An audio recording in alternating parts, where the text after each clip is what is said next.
semua bahwa jangan sampai kita terjebak. Tidak sama dengan namanya sport science. Sport science benar, bagus. Tapi sport science adalah pendukung. Sport science bukanlah utama. Bukan hal pertama yang harus diambil. Hal pertama yang harus diambil adalah bermula dari namanya sepak bola di 3 situasi. Jadi jangan lihat dari yang lain-lain. 3 aja dulu ini.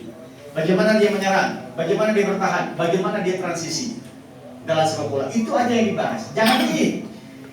Tim Indonesia lawan Vietnam ya kemarin terakhir. Wah, mainnya jelek. Kenapa? Fisiknya jelek. Jadi yang dikomen duluan bukan bagaimana situasi ini, tapi fisiknya diambil duluan. Jadi itu beda cerita lagi, udah beda banget bahasnya. Kalau kita bicara tentang ini, bagaimana attacking dari tim Indonesia kemarin? Oh nggak jalan. Kenapa nggak jalan? Karena semua mau defend, nggak mau nyerang. Bagaimana transisi yang terjadi? Oh nggak jalan. Karena ketika menyerang cuma 1 striker di depan, nggak jalan. Itu yang namanya aktivitas. Ya, kita lanjut. Team function, ya ketika kita bicara nyerang, bertahan, transisi, ada yang namanya prinsip. Segala sesuatu ada namanya prinsip. Ya, ada namanya prinsip. Pertama, gimana sih prinsip nyerang? Kalau kita nggak ngerti prinsipnya, kita nggak akan bisa melatih. Percaya sama saya. Paling benar adalah kita harus ngerti apa prinsip dari melatih menyerang. Gimana sih prinsipnya? Pemain gimana supaya dia cepat mengerti soal dalam hal penyerangan, baik dalam 4 lawan 4 atau dalam 11 lawan 11. Dia harus ngerti dulu apa sih prinsip of attacking. Nyerang itu gimana sih caranya? Kan prinsip. Ini prinsip. Prinsip makan adalah memasukkan makanan ke dalam mulut. Benar ya? Nggak ada yang lain. Jangan makan masuk ke dalam hidung. Sakit kamu nanti. Kan gitu. Itu prinsip. Udah nggak bisa cerita yang lain. Inilah prinsip attacking. Ada juga namanya prinsip defend. Gimana kita defend? Apa prinsipnya? Kalau pemain nggak ngerti 2 hal ini, jangan salahkan pemainnya. Bodoh pemainnya nggak ngerti prinsip defend. Pertanyaannya pelatihnya ngerti nggak? Ya kan? Kalau pelatih nggak ngerti, nah benar. Hebat mas. Tepuk tangan dulu mas. Karyo. Oh mas Charlie. Johnny. Oh, Johnny. Mas Johnny, ya. Kalau pemain nggak ngerti 2 hal ini, sekali saya katakan tadi, kalau nggak ngerti 2 hal ini, jangan marahin pemainnya. Karena yang nggak yang masih menjadi masalah itu bukan pemainnya, tapi pelatih tidak pernah mengajarkan. Masalahnya pelatih nggak ngerti. Ya. Bodoh mainin, kok bener main bolanya, nyerangnya nggak bisa. Pertanyaannya pelatih ajarin nggak cara nyerangnya? Ya itu jadi jangan pernah selalu cepat-cepat menyalahkan pemain. Salahkanlah dirimu sendiri dulu. Kamu udah cukup belum? Udah paham belum? Kalau orang tanya pada saya sekarang, coach, sekarang lo mau melatih timnas? Saya bilang saya nggak cukup ilmu saya untuk melatih timnas. Saya belum cukup ilmu saya untuk melatih pemain-pemain yang hebat-hebat. Andik Firmansyah, Stefano Lillipali, nggak siap. Saya belum cukup ilmu saya. Karena saya tahu diri, jangan sampai saya bodoh di sana. Ada kita tahu sampai mana kapasitas kita. Oke, kalau kita nggak menguasai 2 prinsip ini sulit. Apalagi maksudnya ketiga namanya prinsip of training. Kalau 2 hal ini sudah tidak dikuasai, agak sulit kita mengerti namanya training. Prinsip training. Masalah yang terjadi adalah ketika internet banyak, semua copy paste dari YouTube. Oh latihannya begini. Gua udah copy aja udah. Tapi dia nggak ngerti apa prinsipnya. Kenapa sih 4 lawan 4 kok harus seperti itu? Kok harus begini? Dia prinsipnya apa? Kok kita nggak bisa ya? Ketika kalau lihat di YouTube kayaknya mainnya jalan gitu ya. Kok pas saya bikin kok nggak jalan? Ambles. Ya masalahnya di sini. Kita nggak nangkap prinsipnya. Kalau kita nggak nangkap prinsip sampai lembaran kuda kata Pak SBY nggak nyampe gitu. Ya, oke. Team function lagi. Saya masih bicara soal team function. Apa itu prinsip attacking? Pak Susilo. Benar ya Pak Susilo? Ya kan? Benar Pak Susilo? Iya. Bisa saya sedikit, coach, apa sih yang udah mungkin ada yang tahu? Prinsip attack itu ada beberapa bagian. Apa aja kira-kira? Salah satu sebut. Contoh. Prinsip nyerang. Ada yang bisa? Ya. Pemain penyerang harus lebih baik dari pemain yang bertahan. Oke. Jumlah, ya itu namanya overload. Jumlah dia lebih banyak dari kita. Oke. Boleh? Ada lagi? Top score, liga top score. Ya. Mas apa namanya? Yusuf. Mas Yusuf, oke, silakan. Apa kira Mas Yusuf prinsip tracking itu apa sih sekarang dulu? Prinsipnya harus mencetak gol. Hah? Cetak gol. Oh yes, itu pertama. Itu pertama. Ya, mencetak gol. Karena main bola itu harus bikin gol. Yang membedakan menang dan kalah adalah gol, bukan main cantiknya. Ya, bukan bagus-bagus, bukan. Dalam sepak bola yang membuat beda menang dan kalah dan seri adalah golnya. Oke, pertama. Ada lagi prinsip nyerang? Apa lagi? Pak, di sana. Proses gol. Proses gol. Ya, itu apa? Bisa detail lagi dalam proses gol itu apa yang terjadi? Macam seperti di layar tadi seperti semua sudah 4 lawan 4 tadi Ah. dan finishing topnya yang sila waktu Italia lawan Belgia tadi.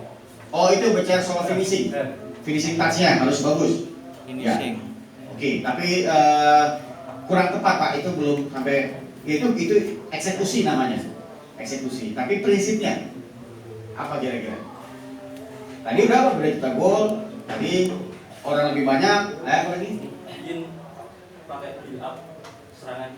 Serangan dari bawah. Ya. Build up. Oke, bisa. Ya. Yang pertama, prinsip nyerang yang tadi overload, ini enggak? Support. Kalau nggak ada yang support, gimana saya bisa bikin gol? Ini prinsip. Karena 11 lawan 11. Tadi kalau kita main 4 lawan 4, gimana caranya di gol 4 lawan 4? Ya, kondisinya sama kayak 11 lawan 11. Tapi kalau setiap kondisi, ketika lawan satu striker dan tertinggal, kita serang balik 4 lawan 3. Harus support nggak? Kalau nggak disupport ya mati, ya kan? Nggak akan terjadi gol. Kalau misalnya satu bawa bola, berdua lawannya 4 di situ, gimana bikin gol? Kecuali Messi ya. Messi. Nah, itu beda cerita karena dia punya skill sendiri. Ya, tapi secara tim, secara prinsip, kita bicara prinsip, kita tidak bicara soal individual. Kita bicara prinsip, ada support, ada depth. Depth ini artinya kedalaman. Ya. Itu yang tadi dia bapak coach apa ya sebenarnya tadi. Standar. Coach Iskandar bilang bahwa bagaimana tadi Italia bikin gol itu bicara soal depth. Jadi ada pemain yang jauh di depan. Nah, itu kalau kita bicara 4 lawan 4, ada yang di sini nih Pak, di sini di ujung. Nah, dekat gawang. Itu bicara depth. Bicara kedalaman. Bayangkan gimana bisa kita bikin gol kalau pemain kita semuanya di area sini. Nggak ada yang di sini. Makanya saya paling marah, nggak ada papan Pak ya. Ya, bisa gambar sedikit. Paling marah. Oh, oke. Ya, ada spidolnya.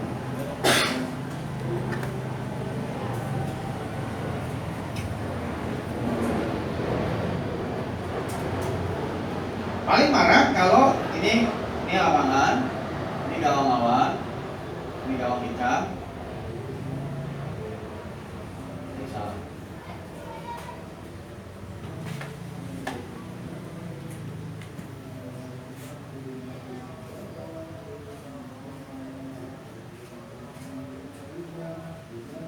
Banyak kan terjadi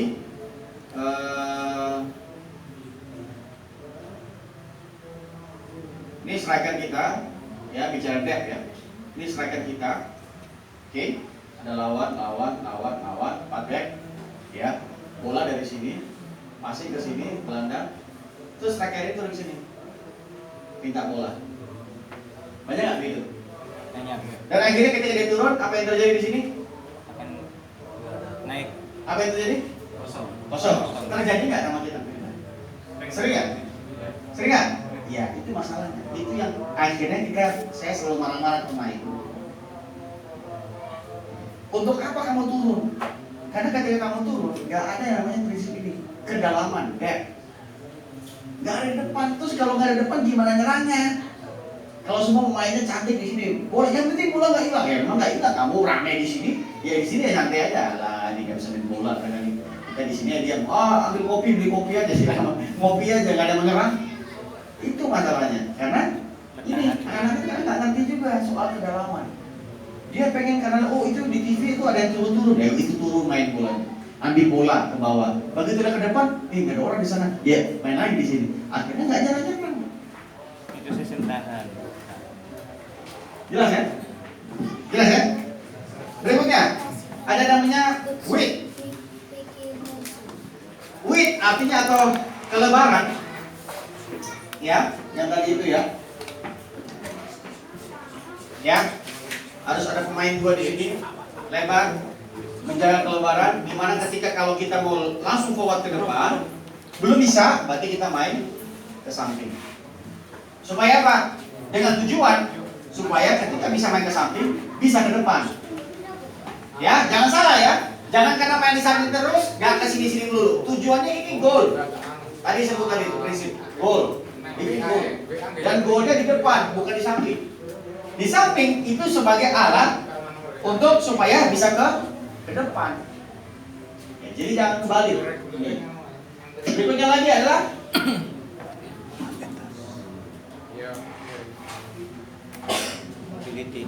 mobility atau mobile, pemainnya bergerak.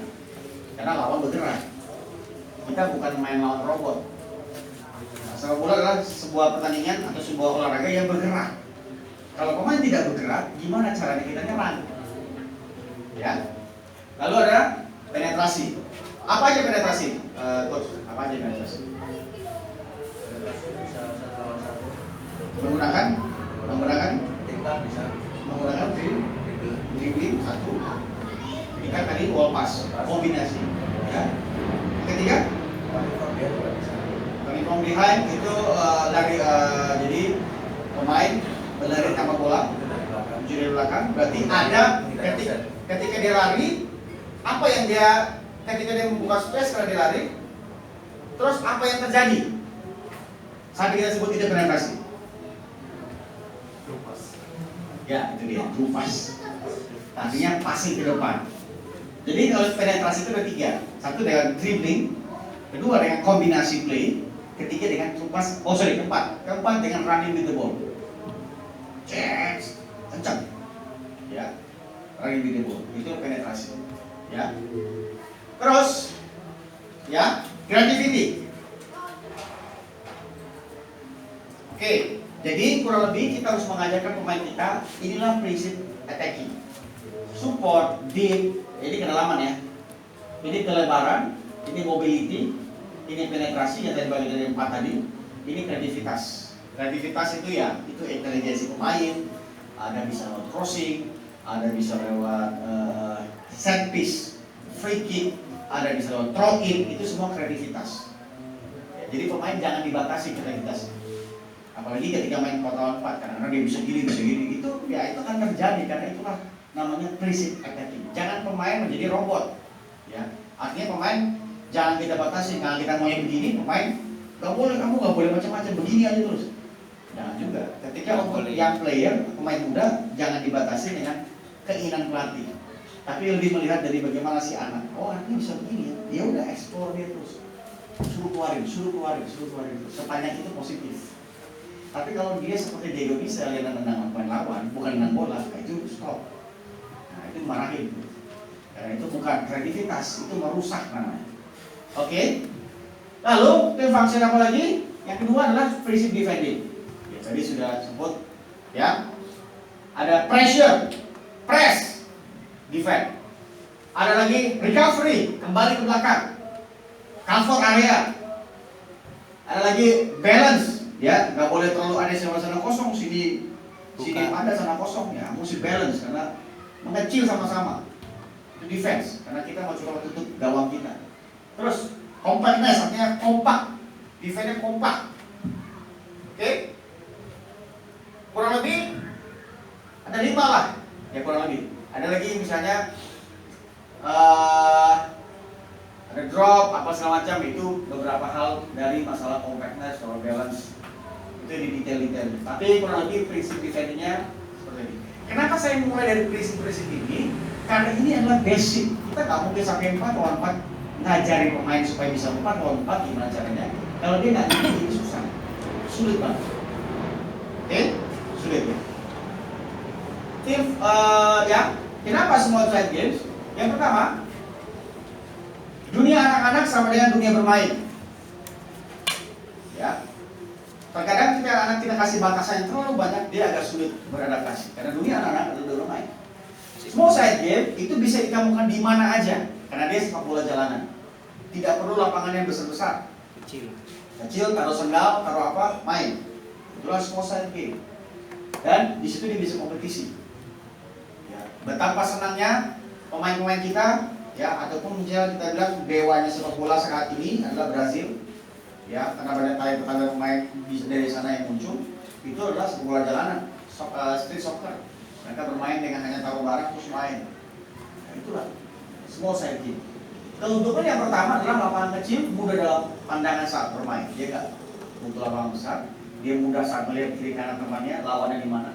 Jumlah pemain sedikit, yang paling utama adalah banyak sentuh bola. Ini yang membedakan ketika pemain muda, pemain kecil, atau masih usia 8 sampai 10 sampai 12 tahun atau 11 tahun, itu belum sampai main di 11 lawan 11, karena yang ketika dia main 11 lawan 11, yang terjadi misalnya kalau lawannya orang dari kanan terus, yang bek kirinya nggak pernah pegang bola, ya kan? Ketika dia nggak pegang bola, ya udah, berarti dia nggak mau main bola. Karena yang diutamakan dari semua saja adalah bagaimana pemain banyak sentuh bola. Itu yang penting, banyak sentuh bola. Organize, ya. Semua side game lebih bisa dia organize, lebih mudah karena orangnya sedikit. Makanya ada yang bilang main futsal lebih sulit daripada main 11 lawan 11 sepak bola. Saya bilang malah kebalik. Main futsal lebih gampang dari main sepak bola 11. Karena futsal memprediksinya itu lebih mudah karena orangnya sedikit. Kalau 11 lawan 11 memprediksinya banyak banget. Kenapa? Orangnya 11, 22 orang lawan 10 orang, ya, jauh ceritanya. Ya, realistis dan kompetitif. Kalau semua set game itu realistis, ya, tapi kompetitif karena cepat, saling yang tadi biar menang dalam waktu yang sedikit dia bisa bikin gol lagi, bisa balas dan kompetitif sekali. Nah, apa bedanya small side game dan drill? Drill itu lebih jelas, drill itu kalau misalnya saya sama Mas siapa? Rico. Ini berdua passing. Ini drill namanya. Di drill. Bedanya small side game dengan drill yang pertama dieksekusi. Eksekusi, ya. Eksekusi drill ya ada. Karena dia harus belajar eksekusi passingnya. Small side game ada, sangat jelas dia harus eksekusi passing. Oke. Keputusan tidak ada di drill. Kenapa tidak ada, Mas Riko? Kenapa di drill tidak ada keputusan? Karena tidak ada lawan. Apa yang saya putusin? Orang ada lawan, gini aja, ya. Tetapi di small side game ada keputusan. Anak-anak pemain ini pasti kemana? Ke ibu siapa? Bu Hati atau ke Riko? Ini lawannya coach siapa tadi? Iskandar. Gatot. Karena coach Gatot di sini, saya pasti ke sini apa ke sini ya? Nah, itu keputusan. Bayangkan banyak sekali pemain atau pelatih marah-marah sama pemainnya. Misalnya Riko di sebelah situ, kalau sebelah sini, ya, sini Mas maju dulu. Ini, oke, sok sendiri aja begini. Ya, saya pegang bola. Dependent. Oke, dah, oke. Terus ketika yang terjadi seperti ini, ya, saya passing kerebut sama dia. Yang dia marahin siapa? Saya tanya. Rata-rata. Yang passing kerebut sama Mas Coach Gatot. Yang disalahkan siapa? Passingnya yang salah. Enggak, kita jangan ngomong sekarang, ngomong yang terjadi kemarin nih di lapangan, di pertandingan, atau jangan terlalu ketat di sini. Nah, Arah passingnya kurang. ya, jadi yang saya passing kerebut sama ini. Yang diteriakin siapa? Yang pasti Yang ini? Iya. Yang kenapa? Yang itu mah kurang jas. Spotnya nggak ada. Ya spot. Kita bisa mempertahankan bola. Tapi tadi banyak pertama yang passing yang salah. Hah? Benar nggak? Oh, passingnya benar dong. Ya, bukan passing yang benar, ininya kurang di sini. Kurang greget istilahnya. Itu prinsip namanya. Nah, yuk, silakan dulu lagi. Tepuk tangan dulu. Ya, kurang greget. Jadi kita jangan sampai salah, harus lihat ini yang Mas Riko ini yang kurang keluar. Kalau dia kesini kan enak pastinya daripada kalau di situ. Itu bicara keputusan, itu yang ada di small side game. Keputusan. Atau memang nggak bisa dipasin. Oh, Bu Harti lebih mudah dipasin karena lebih free. Ya udah Bu Harti. Karena nggak Kenapa ditanya sama pelatih? Kok nggak pasin ke Riko? Ada Dari lawan yang cover. jaga, saya passing ke sini aja. Ah, itu berarti pemain udah ngerti. Oh, saya nggak bisa passing ke situ Karena ada di sini lebih free. free, yang satunya cover. Jadi jangan sampai juga pelatih gini, wah kamu tuh ya udah mulai bisa main, udah bandel yang bantah pelatih. Itu bukan ngebantah. Itu dia jelaskan kenapa dia seperti itu.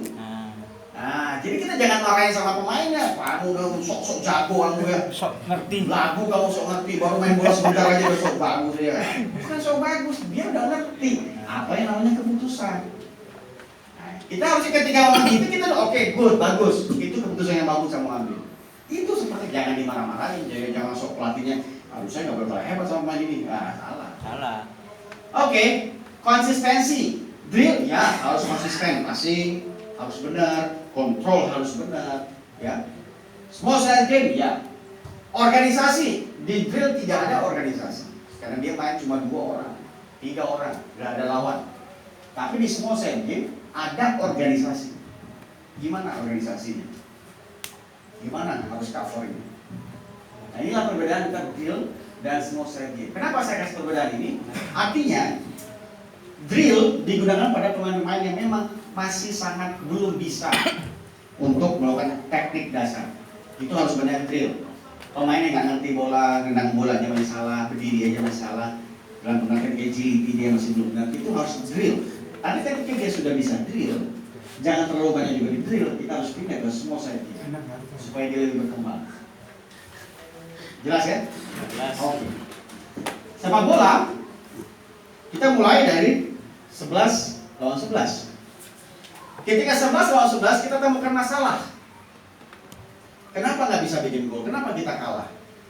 Ya, kita menuju ke kita kecil lagi 7 lawan 7.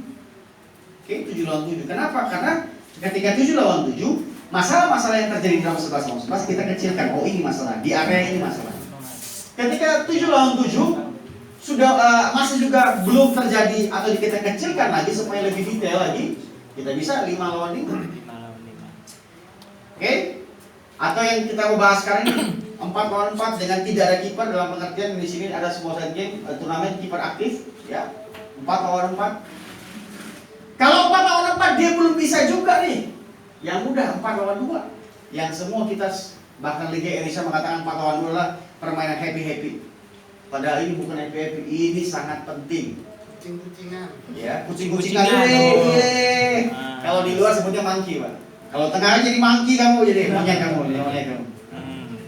Padahal ini penting banget. Nanti saya di praktek kita akan coba. Banyak detail banget kalau kita mau detailkan di 4 lawan 2. Dan ketika saya belajar, waduh gila.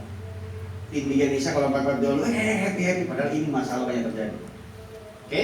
Kalau kita bisa jauh di 4 lawan 2, ya kenapa banyak Barcelona kok bisa mainnya tiki-taka disebut ya? Ya dia banyak main di semua segi, main 4-2 dia bagus. Bukan cuma bagus, masalahnya dia ngerti prinsipnya. Ya. Oke, kalau gue bisa 4 lawan 2 ya 4 lawan 1.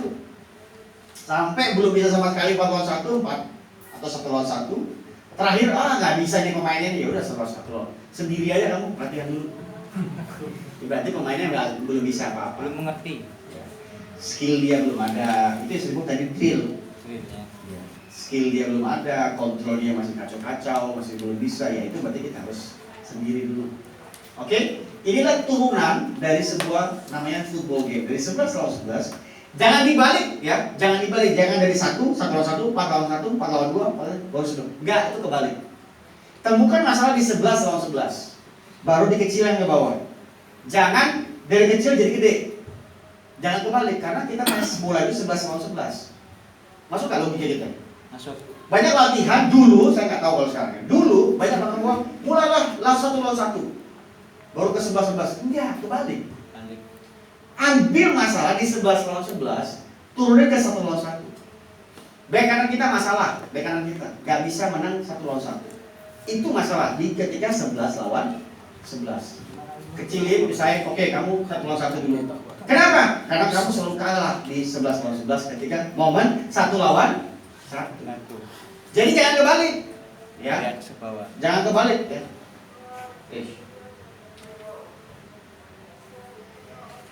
Oke, kita itu saya cukup panjang ya pendahuluan tadi.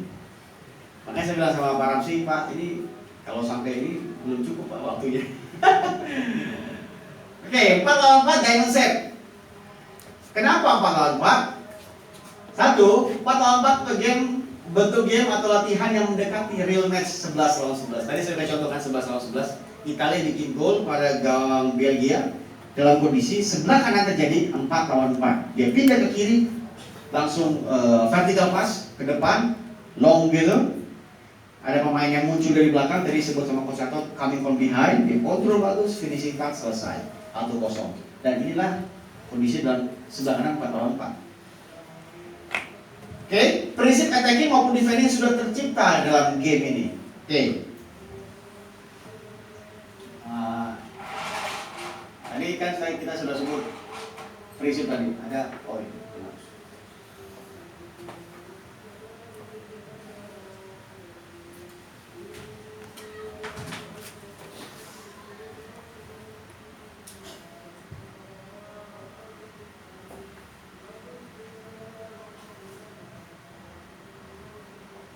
Empat lawan 4. Daniel set. Oke, yang pertama prinsip yang tadi kita sebut support. Ada nggak support, teman-teman, rekan-rekan para pelatih? Ada nggak support di sini? Ada nggak supportnya?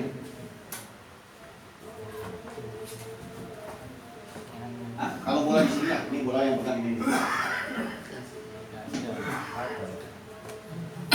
Ya, maksudnya ketika bermain lawan terjadi support nggak? Pasti terjadi support nggak? Pasti terjadi karena ada 3 teman lagi, benar kan? Ada nggak tadi yang kita sebut depth, kedalaman? Ada, karena ini di sini. Ada nggak kita sebut kelebaran tadi, width, kelebaran? Ada di sini. Akan terjadi nggak penetrasi dari ketika game 4 lawan 4? Akan terjadi nggak?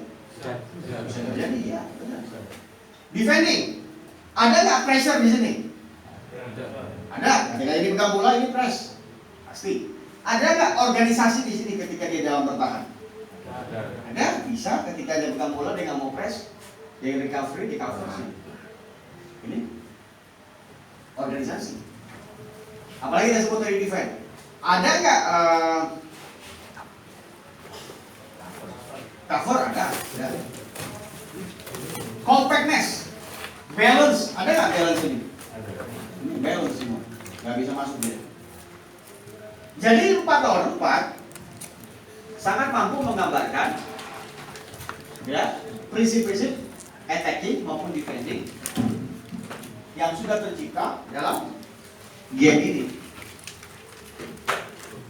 Terus, kenapa 4 lawan 4 ya? Tercipta banyak situasi dalam sepak bola. Ada shooting, ada kombinasi, ada dribbling, penetrasi, ada coming from behind. Semua tercipta dalam 4 lawan 4. Oke? Terus, pemain lebih banyak satu bola. Ya, main 10 menit aja, berapa menit aja, 4 lawan 4. Waduh. Ini mungkin lapangannya nggak ada pembatasnya. Apalagi kalau kita pakai pembatas. Lebih cepat main bolanya dan dia akan lebih cepat banyak satu bola. Otomatis ada nggak latihan fisik buat mereka? Ini paling jelas. Ada nggak? Ada. Dengan sendirinya kemarin ada pertanyaan di grup itu soal fitness. Saya jawab soccer is fitness training. Ketika kita bermain 4 lawan 4 itu sudah latihan fisik, Pak. Kenapa? Pemain lari terus. Yang tidak terjadi latihan fisik ketika pemain tidak mau lari. Bahkan ya, ketika dia lari 8 menit, kalau kita ukur, ya saya nggak tahu gimana cara ukur, tapi itu di negara Eropa bisa ukur. Ketika dia lari 8 menit, itu dengan kecepatan mundur, kecepatan turun, jauh lebih baik daripada larinya endurance yang gini. Yang berapa kali Pak sebelum latihan? 10 kali putar lapangan.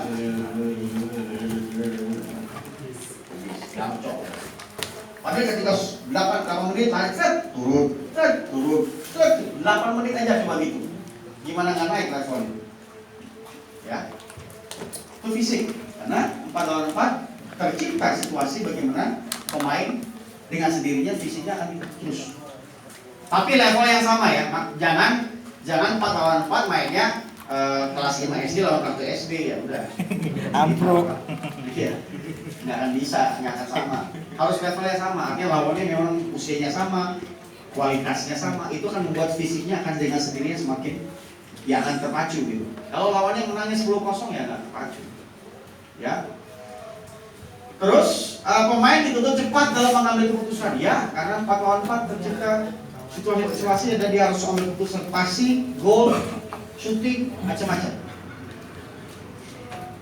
Oke, ya ini tugas seorang pelatih dalam selama kondisi 4 lawan 4. Pertama, pelatih harus katakan pada say what you see, artinya katakan saja apa yang kita lihat yang terjadi. Jangan mengatakan pada hal-hal yang tidak jelas atau abstrak. Sebagai contoh, abstrak, saya bilang tadi abstrak adalah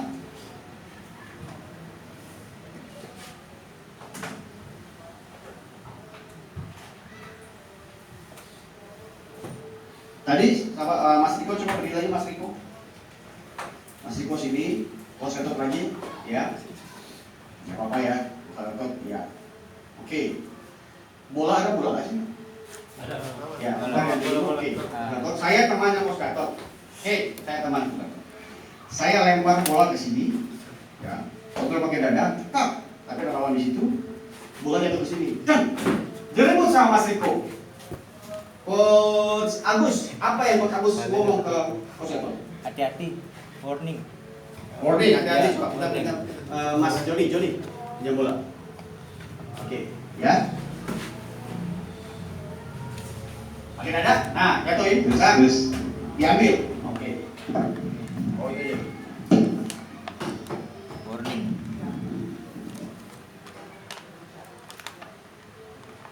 Balik. Oh gini. Waduh, kayak ini. Michael Jackson. Michael Jackson. Calon nih Pak.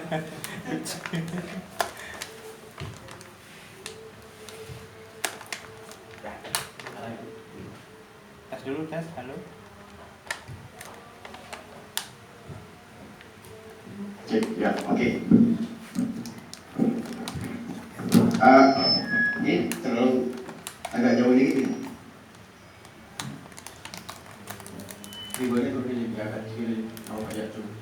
Jadi kalau misalnya bola terjadi, oke, ini, Tom, situ jatuh ke sini, diambil sama lawannya, Riko. Apa yang pelatih teriakin, sering teriakin? Hati-hati, oke, Ya, warning. hati-hati. Cepat-cepat ngambil. Cepat-cepat ngambil, ambil apa? Ambil air, jangan duit. Bolanya. Bolanya, ngambil gimana caranya? Dapat bola. Rebut bola. Tapi secara jujur yang terjadi, apa yang terjadi ketika pelatih lihat seperti ini yang selain siapa? Pasti dia kan? Kontrolnya kan? Ya. Ngomongnya gimana biasanya?